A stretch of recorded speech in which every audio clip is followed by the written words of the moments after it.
नमस्कार आपण समस्त को टीवीसी ओडिया चैनल रे स्वागत। आज भिडियो में आपको एमती गोटे तांत्रिक प्रयोग विधि कहबी जो तांत्रिक प्रयोग विधि आपण मानक पई बहुत जरूरी।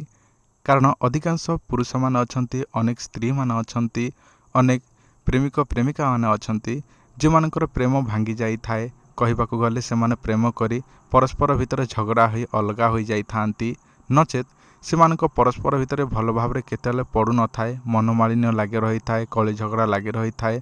केतेबेले प्रेमिक प्रेमिका कथा मानु न थाए तो केतेबेले प्रेमिक प्रेमिका कथा मानु न थाए। यही सबू समस्या देखा मिली थाए। ता सहित स्वामी स्त्री भितर कली झगड़ा लगी रहू थाए, मनोमालिन्य होई थाए।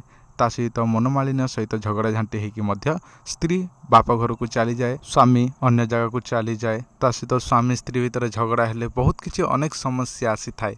किंतु आपण जदि चाहूछंती निजर प्रेमिक प्रेमिका स्वामी स्त्री टी को हाथ मुठा रखिबा पई बा बसीकरण करिकी मोहिनी करिकी रखिबा पई चाहूछंती, ताले आपण माने आजर एही भिडियोटी को निश्चिंत भाव देखंतु। मु आपण मानकु जे तांत्रिक प्रयोग विधि कहूछि से सब ध्यान देकी शुणंतु एवं एहाकु जदि पारिबे ताले श्रद्धा विश्वासर सहित करंतु।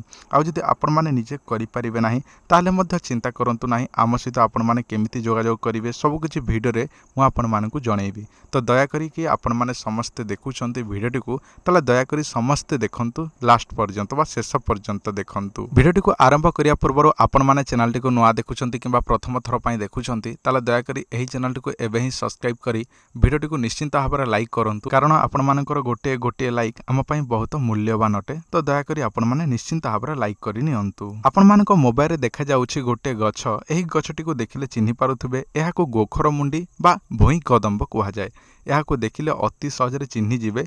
तो एहा तळे ही होई थाए, जोटा कि माटी तळे लागिकी होई थाए, जोटा कि लता अनुसार होई थाए। तो आपण करिवे कोन, एही भुई कदम्ब बा आपण देखुछंती जो गछटी भुई कदम्ब कुहा जाए, ता सहित एटा को आम भाषा रे गौलिया भाषा रे गोखर मुंडी कुहा जाए। तो यही गछर ताहारी मूलटी को आपण व्यवहार करने को पड़िबो निजर स्वामी स्त्री प्रेमिक प्रेमिकाटी को हाथ मुठा रखिबा पई। केमिति करिवे एबे सुनंतु। जेउ दिन आपण देखिबे कैलेंडर देखिबे नचेत कोनोसी ज्योतिषकार को पचारिबे केउ दिनटी मूला नक्षत्र रविवार। देखंतु मूला नक्षत्र रविवार जेउ दिन पड़ुछि, ध्यान देकी शुणंतु। मूला नक्षत्र रविवार जो दिन पड़ुछि तारी पूर्व दिन संध्या समय यही गछटी को नीति नियम अनुसार यही लताटी को पूजा विधि करेंगे। जदि आपण नीति नियम जानि नाहंती ताले डिस्क्रिप्शन रे मो गोटे वीडियो लिंक देइछि, जे वीडियो रे आपण जानिबा को पाइबे गछटी को केमिति पूजा विधि करेंगे, नीति नियम सब किछि जणा हिछि से वीडियो रे। तो से वीडियो को देखंतु। एही वीडियोटी देखि सारिला परे से वीडियो देखिले सिखि पारिबे गछटी को केमिति पूजा विधि करेंगे सेठी। ताहापरे से सब जानला परे पूजा विधि करेंगे। ताहापर आपण कौन करेंगे आउ थे कही रखुच्छी। मूला नक्षत्र रविवार जो दिन पड़ुछि तारी पूर्व दिन संध्या समय पूजा विधि करेंगे। नीति नियमटी आपण से वीडियो जानला परे तो पूजा विधि करेंगे एवं घर को चली आसबे। एवं मूला नक्षत्र रविवार दिन से गछर चेरटी को सकाळु ब्रह्म मुहूर्त आनिबाकू जिवे। आनी सारला परे कौन करेंगे, से चेरटी को गोटे माटीर हांडी रे बुझिले माटीर हांडी रे रखिदेवे चेरटी को एवं तल पटरू निया लगेइबे। निया लगेला परे देखिए एमती मात्रा रे निया लगेबे जेमती कि से चेरटी जलिकी कंचा थिबो सेटा सुखी जीवो से निया रे ही एवं जलिकी पाउंस हो जीवो सेमती तलपटरू निया लगेबे। पाउंस हो गला परे देखंतु पाउंस होला परे से पाउंसटी को नेकी गोटे जगह रखिबे एवं जे कोनसी दिन मध्य निजर प्रेमिक प्रेमिका स्वामी स्त्री ता देहरे लगई देबे। देहरे लगई देला द्वारा देखिबे आपण कठारे मोहित होईकी रही जीवो। जदि आपण माने एही प्रयोग करूछंती ताले केवल मूला नक्षत्र रविवार दिन ही करंतु। अन्य कोनसी रविवार दिन कले कोनसी काम रे आसीबो नाही। कारण तंत्र मंत्र जंत्र तिथि नक्षत्र बार समय अनुसार करिवे ताहले ही काम रे आसीबो। आउ सबुठारे इंपोर्टेंट रहिला श्रद्धा विश्वास। जदि श्रद्धा विश्वास नाही ताले सत चेष्टा कले मध्य केबे सफल होई परिबे नाही। आउ जदि आपण माने आम ठारो कोनसी बसीकरण मोहिनी ताबीज मोहिनी औषध बसीकरण स्वामी बसीकरण स्त्री बसीकरण पई ताबीज ए सब दरकार अछि ताले आपण मानक पई गोटे सूचना भिडियोटी को शेष जाय देखंतु। जदि आपनको पुष्य नक्षत्र रे तयारी होइथिबा कोनोसी ताबीज दरकार अछि ताले आपण माने आम ठारो नै परिबे। एही ताबीज रो 15टी काम कोन कोन करिवो ताहा आपण माने पढी परिबे। तथापि मु आपण मानकु जणै दउछि सेही ताबीज रो कोन सब काम। नंबर 1 सर्वजन बसीकरण, नंबर 2 सर्वमोहिनी, नंबर 3 सर्वकार्य सिद्धि, नंबर 4 स्वामी बसीकरण, नंबर 5 स्त्री बसीकरण, नंबर 6 ବେପାର ବୃଦ୍ଧି। ନମ୍ବର 7 ଶତ୍ରୁ ବଶୀକରଣ। ନମ୍ବର 8 ପ୍ରେମ ସମସ୍ୟା।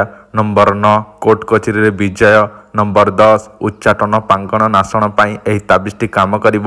ନମ୍ବର 11 ଭୂତ ପ୍ରେତଠାରୁ ରକ୍ଷା। ନମ୍ବର 12 ବିବାହ ସମସ୍ୟା। ନମ୍ବର 13 ନବଗ୍ରହ।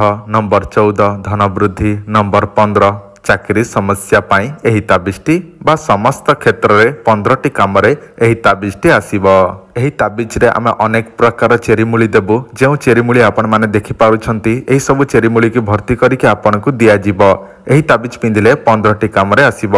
ଏହି ତାବିଜଟି ଆପଣମାନଙ୍କୁ ପଡ଼ିଯିବ 3500 ଟଙ୍କା, ଯେଉଁଟାକି ତମ୍ବାର। ଆଉ ଯଦି ଆପଣମାନେ ରୂପାରେ ତିଆରି ତାବିଜ ନେବାକୁ ଚାହୁଁଛନ୍ତି ତାହେଲେ ଆପଣଙ୍କୁ ପଡ଼ିବ 4000 ଟଙ୍କା। ଯଦି ଆପଣଙ୍କୁ ଏହି ତାବିଜଟି ଦରକାର ଅଛି ତାହେଲେ ଆପଣମାନେ ଏହି ନମ୍ବରରେ ଫୋନ୍ପେ ଗୁଗଲ ପେରେ ପେମେଣ୍ଟ କରି ଆଡ୍ରେସଟି ଆମକୁ ଦେବେ। ତାହେଲେ ଆମେ ଆପଣଙ୍କୁ ବାଇପୋଷ୍ଟ ମାଧ୍ୟମରେ ପଠାଇଦେବୁ। ଯେମିତିକି ବାଇପୋଷ୍ଟ ଯେଉଁଟାକି ଡାକଘରରେ ପଠାଇଦେବୁ। 5-7 ଦିନ ଭିତରେ ଆପଣଙ୍କୁ ପହଞ୍ଚିଯିବ, ଯାହାକି ଡାକଘର ସାହାଯ୍ୟରେ ବାଇପୋଷ୍ଟ ମାଧ୍ୟମରେ 7 ଦିନ ଭିତରେ ପହଞ୍ଚିଗଲା ପରେ ସେହି ତାବିଜକୁ ଆପଣ କେମିତି ବ୍ୟବହାର କରିବେ ତାହା ଆମେ ଆପଣଙ୍କୁ କଲ୍ ମାଧ୍ୟମରେ ବା ଫୋନ୍ ମାଧ୍ୟମରେ ଜଣାଇଦେବୁ। ବ୍ୟବହାର କରିଲେ ଆପଣଙ୍କ 15ଟି କାମ 7 ଦିନ, 11 ଦିନ, 21 ଦିନ ଭିତରେ କାମଟି ଜଣାପଡ଼ିବାକୁ ଲାଗିବ। ଯଦି ଆପଣଙ୍କୁ ଏହି ତାବିଜଟି ଦରକାର ଅଛି ତାହେଲେ ଯୋଗାଯୋଗ କରନ୍ତୁ।